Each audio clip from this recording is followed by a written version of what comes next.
More than 220,000 people in Georgia who participate in the WIC program, they could be impacted if the government shuts down.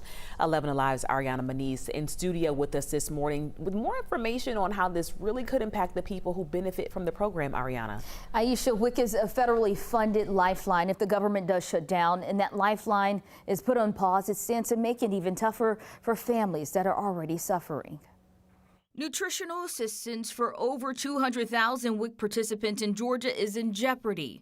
Not having that would be, I think, pretty devastating. This comes as the country is days away from the deadline for lawmakers to pass a spending budget to avoid a government shutdown. Emory University business professor Shiha Shidra says the impacts of a shutdown are extremely wide-ranging for families who rely on the program. Hugely consequential to the people who are on WIC or who rely on it for food assistance. By its design, the people who are eligible for WIC are people who really are in need of food assistance. The federal program provides health care services and nutrition to low-income mothers. The head of the USDA says if a spending deal isn't reached by October 1st, WIC stops immediately. Some states may have leftover WIC benefits that have not been spent, which could extend it for a week or so in that state.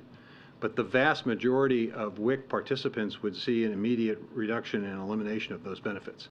The White House says they have a contingency fund that could run the program for a day or two. Disrupting access to that support, it can really be damaging to those families. The Atlanta Community Food Bank CEO Cal Wade.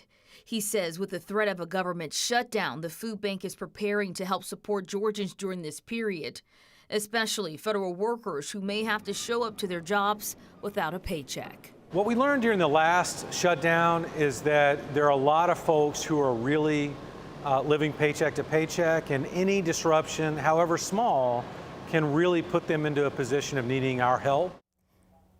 Now speaking to what the head of the USDA said about some states being able to run the program for a limited amount of time, the Georgia Department of Public Health anticipates 3 weeks of funding for WIC participant food benefits if the federal government does shut down on October 1st. Back to you.